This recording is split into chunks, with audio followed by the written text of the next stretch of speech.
नमस्कार दोस्तों, कंटिन्यू चल रहा था अपना। क्या चल रहा है? राजस्थान का इतिहास। क्या चल रहा है अपना?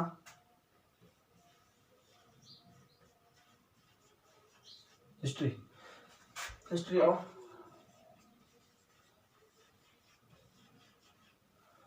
ऑफ मेवाड़। मेवाड़ का इतिहास चल रहा था अपने। मेवाड़ के इतिहास में बात करें अपन तो अपन ने कल क्या पढ़ा था? हल्दी घाटी का युद्ध परसों की क्लास में पढ़ा था अपन ने। और अपन ने कल पढ़ा था क्या? तो अपन ने कल पढ़ा था कि जो हल्दी घाटी के युद्ध के जो महत्वपूर्ण तथ्य थे उनके बारे में जानकारी ली थी।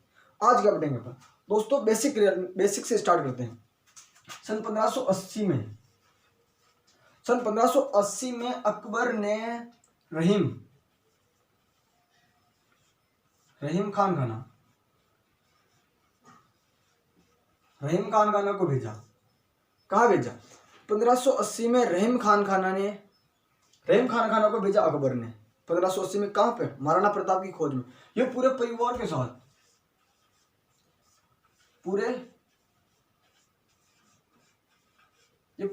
के साथ जाता है। कहाँ पे? महाराणा प्रताप। पर इनको है ना, इस रहीम को जो कौन होता है? रहीम को अमर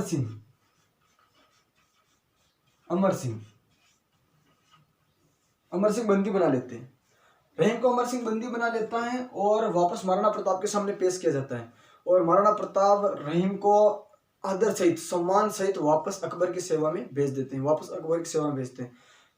सन 1582 में वापस 1582 में महाराणा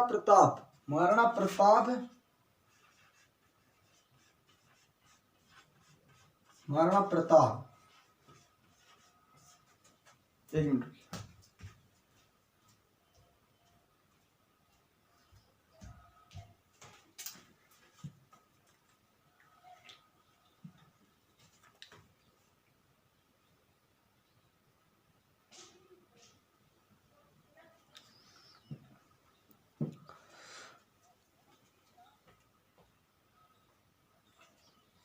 1582 में महाराणा प्रताप व अमर सिंह इन दोनों के, ये पिता थे, ये पुत्र था अमर सिंह। इन दोनों के नेतृत्व में 1582 में एक सेना का गठन होता है। यानी कि जब हल्दी घाटी का युद्ध हो जाता है तो महाराणा प्रताप होते हैं, महाराणा प्रताप जो गोगुंदा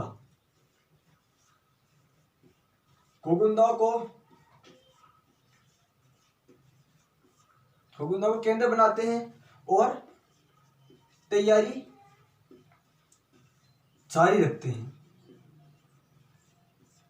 यानी कि महाराणा प्रताप गोगुंदा को केंद्र बनाते हैं अपना, यानी राजधानी अस्थायी राजधानी अस्सीरगढ़ को बनाया। फिर बाद में गोगुंदा के जंगलों में अपना युद्ध का अभ्यास जारी रखते हैं। 1580 में रहीम को भेजता है अकबर, पूरे परिवार सहित आता है। अमर सिंह उसको बंदी बना लेता है, किनको? रहीम को। 1582 में महाराणा प्रताप व अमर सिंह दोनों के मध्य में, यानी पिता व पुत्र के मध्य में सेना का गठन होता है। तो इसके बाद में जो युद्ध होता है वह युद्ध होता है 1582 में होता है दिवेर का युद्ध। चर्चा करते हैं अपन दिवेर के युद्ध के बारे में।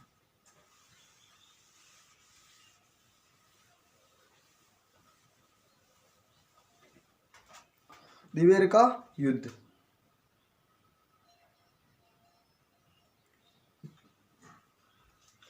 दोस्तों देखिएगा, जो युद्ध होता है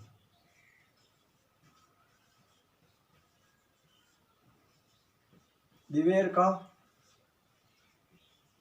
युद्ध 1582 में किन किन के मध्य में होता है? यह होता है महाराणा प्रताप व सुल्तान खान के बीच में। सुल्तान खां। इस युद्ध में विजय होती है महाराणा प्रताप की।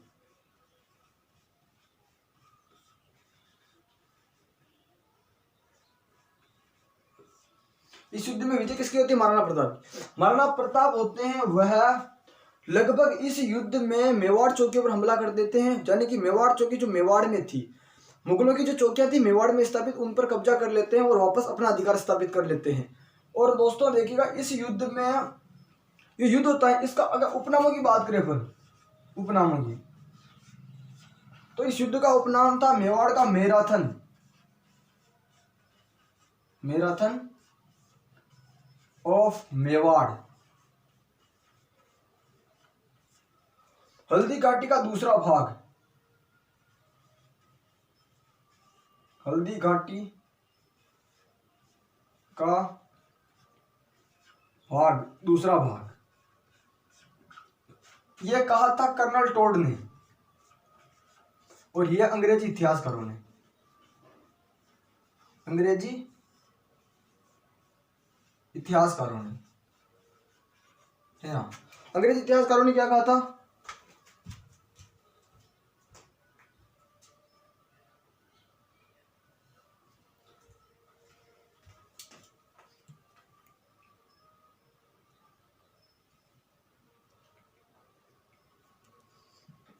अंग्रेजी इतिहास,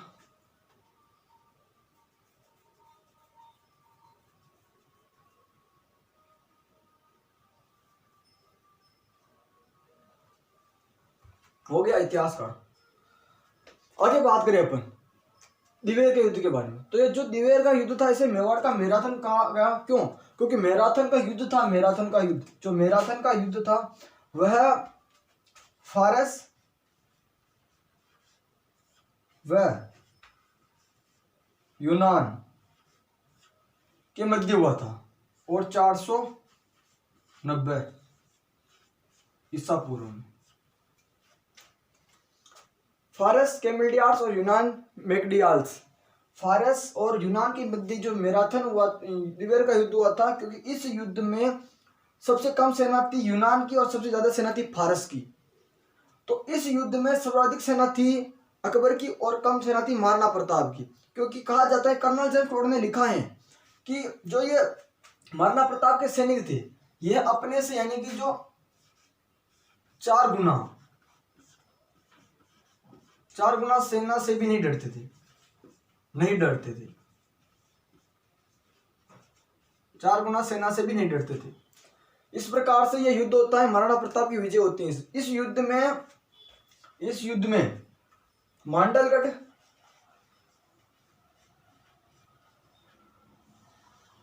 मोही, मांडलगढ़ मोही, एक बार देखिएगा,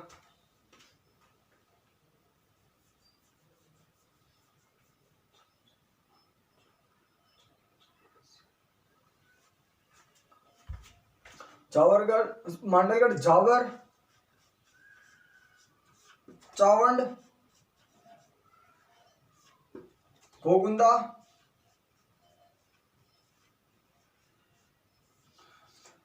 कुंभलगढ़,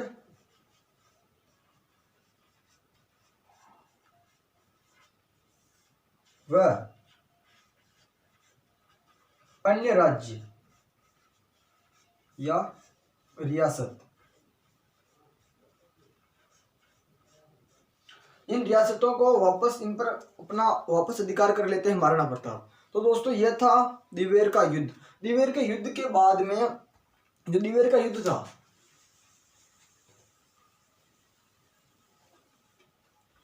दिवेर का जो युद्ध था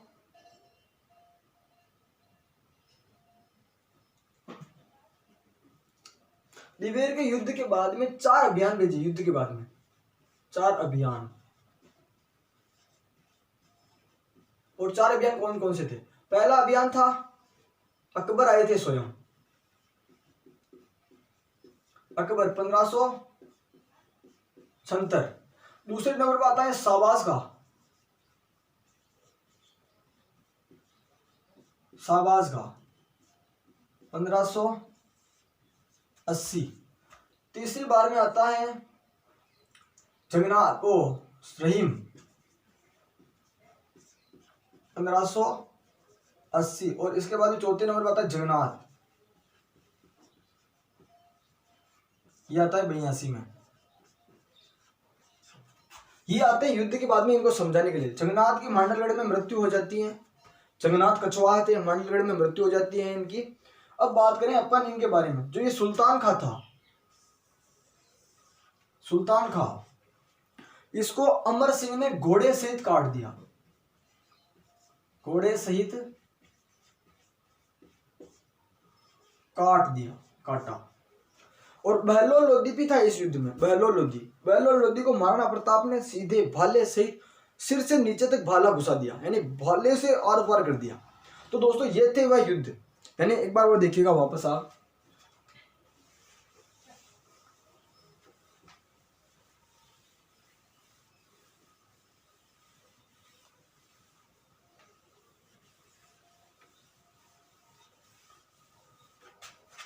देखिएगा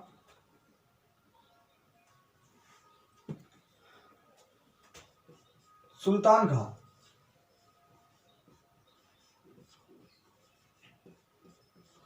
और बहलोल खां,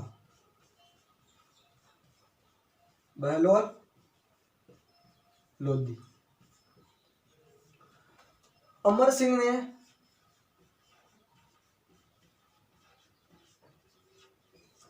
ने काट दिया पूरा तलवार से,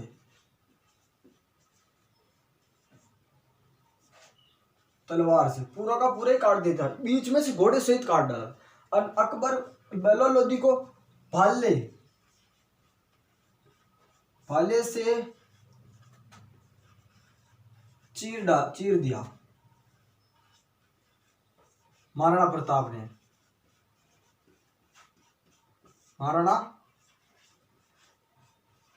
ने। तो दोस्तों आज का युद्ध होता है, दिवेर का युद्ध समाप्त होता है, और इसके बाद में जो शासक बनते हैं वह बनते हैं, यानी कि महाराणा प्रताप की मृत्यु हो जाती है। यानी कि सभी अधिकतर बहलोल मतलब इनको युद्ध में मारने के बाद 1582 में अधिकतर पूरे मेवाड़ पर महाराणा प्रताप का अधिकार हो जाता है। और किसी यानी कि 1597 में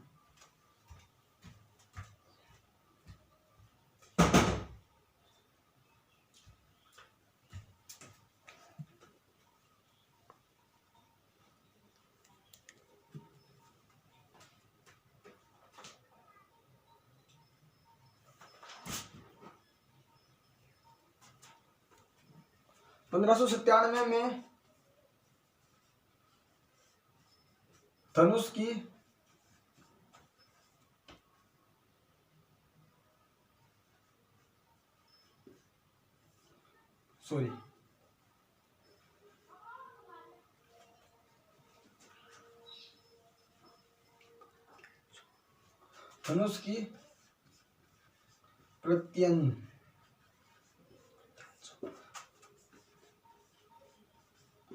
धनुष की प्रत्यंचा थी चढ़ाते समय, यानी कि वो धनुष होती है उसकी डोरी खींचते समय लगने से 1597 में महाराणा प्रताप की मृत्यु हुई,